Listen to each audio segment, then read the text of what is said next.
Head to El Machito restaurant in San Antonio, where a massive grill takes fire and food to the extreme. This thing smells incredible. It gets fully loaded with every meat imaginable. Chickens, pork and beef sausages, racks of ribs, and whole goats. So it's carnivore choreography all day long. There are grill masters, pit masters, and maestros of the fire like my man Johnny Hernandez. At his restaurant El Machito in San Antonio, Texas, he's built, out of steel, a 10-foot, 900-pound grill. Now, it sounds like a lot of steel and a lot of fire, but it guarantees we're gonna be cooking a lot of meat. So let's check it out.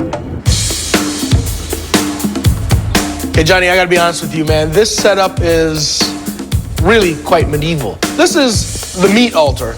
But this is literally an altar. You've turned this into a religious experience for the diners. We've framed this altar to showcase our grill. A little bit of symbolism, a little bit of history, and a lot of wood. You have these kind of old school construction. I haven't seen these since a construction site. We got to cut through the meat. We got to get through the bones and some of the flesh. Yeah. And, you know, you need some of the texture on this to hold the meat vertically. So we'll keep it from sliding. So you're skewering meat straight onto here and sticking these poles into this setup here. Right.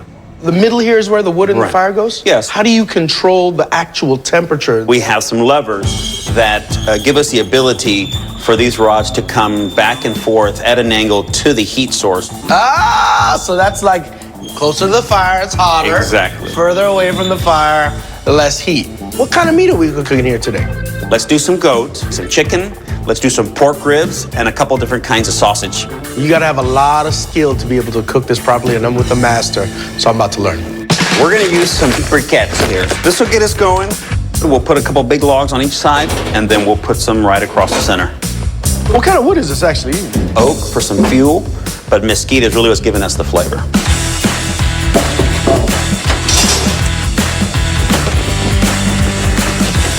Wow, check that out. How long before we have cooking coals? I think we need about 45 minutes to let this get good and hot. 45 minutes soon, these spears will be loaded with meat. Johnny, I gotta tell you, I'm supremely impressed by the spread here. I love a big spread of food. No, this is San Antonio, this is Texas, and we go big. I know you got some special techniques, so break it down for me. All right. The first thing you want to do is start on the fat end, right? Yep. Then we're going to try to stabilize the rib by going through several of the bones. So what have you done to these pork ribs?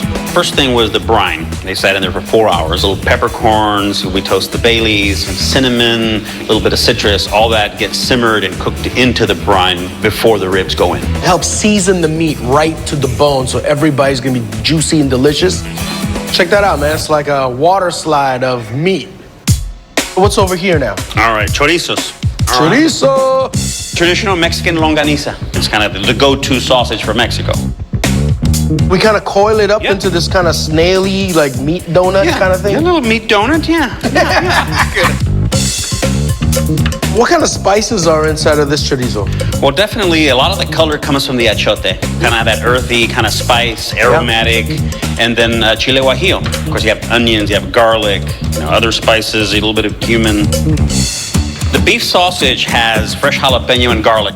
You got some mustard, salt, pepper. Okay, so do we do the same thing with the green sausages on the skewers? Okay, so green sausage from Toluca, Mexico, one of our specialties here. It has spinach, it has pumpkin seeds, it has poblano peppers, of course, onions and garlic. Because of the moisture content, it won't cook up on that rod the same way. So we will go onto the traditional open grill with this. All right, then we have here. Cabrito.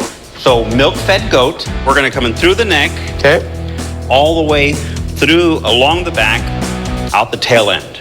We also did a 4-hour brine on this, exactly as we did the pork ribs. Look at that. All right, cabrito looks beautiful. I see we got a whole bunch of chicken down here, and it looks like you have all kinds of spices on it. What's in it? Wet rub, obviously you see the achote, cinnamon, citrus, peppercorns, cumin, oregano. So how many chickens we gonna fit on a skewer here? So we'll fit 4. Johnny, we got a lot of chickens to do. Let's get this done, because I'm getting hungry, man. All right, we're ready. Let's do this. All right, goat goes on first.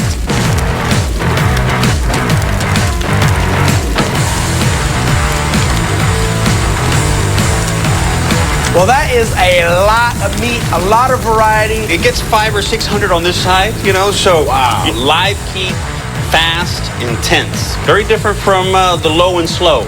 Well, I love this, man. I love an aggressive heat. More importantly, I love to taste all that meat when it comes off. I can't wait. I'm at El Machito in San Antonio, Texas with my homie, Johnny Hernandez.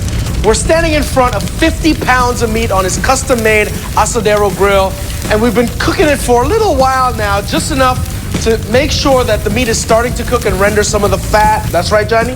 That's right. That's the name of the game. So show me what we gotta do. I know we've been cooking it on the bone side right now. From this side, I can see the browning of the ribs. Yeah. So you can start turning the chicken, these sausages, especially this one right here. That sausage needs to turn around. This is a lot of heat coming off here. Johnny said there's probably like 500-600 degrees coming off this pit. So you see the cabrito here is nice crispy skin. I'm gonna flip him and put the legs down. Whew. Look at that, it's gorgeous. Woo! Your beef sausages are ready to go too. Getting there, man, I'm getting there. It's carnivore choreography all day long. You gotta keep moving this meat around, feeling the temperature of it, flipping everything. But one thing we haven't added yet, and we've been preheating this flat grill over here, are the chorizo verde. There's pork, there are spices, there's spinach. There's the delicate sausage. We gotta be careful with heat, but we go right on here. So how long before these are done? We'll do about maybe 20 minutes on each side. A few minutes, we're gonna flip them, tend to them. We're gonna continue spinning all this meat, making sure everything is cooked to perfection.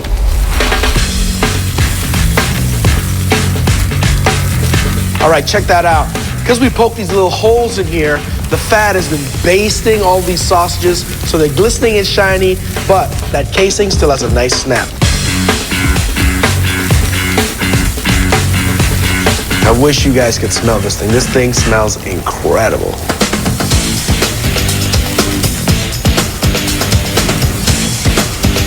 That is gonna be tender. I'm really excited about this right now. I don't know where to start. I want to taste everything. Hey, it looks great, but you know, like anything coming off fresh, hot fire, let's let it rest for a few minutes. You know, maybe get about 10-15 minutes, and like any great Mexican fiesta, you gotta have tortillas, some salsa, and some great side items. Okay, so you hook it up like that. He's right. We gotta rest the meat, and I get it, but like, I gotta sneak it like at least a little. Delicious taste. This is a traditional pareadas platter, I guess.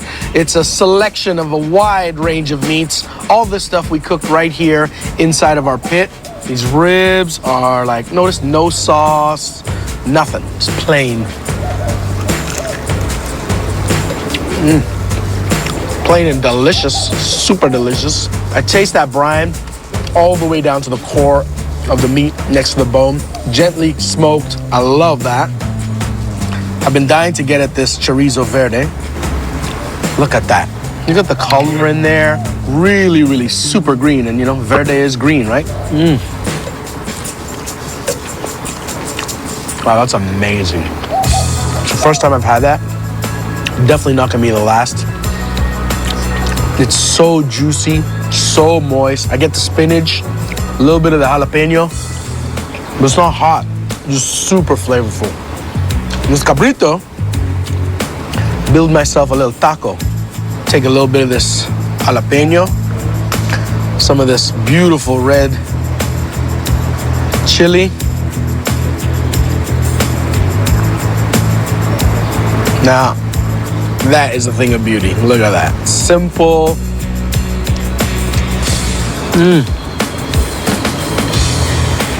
Wow. That's worth a trip to San Antonio alone.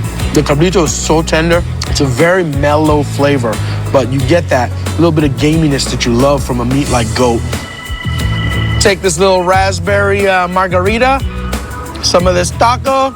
Life is good in San Antonio. That's how we do it in Texas.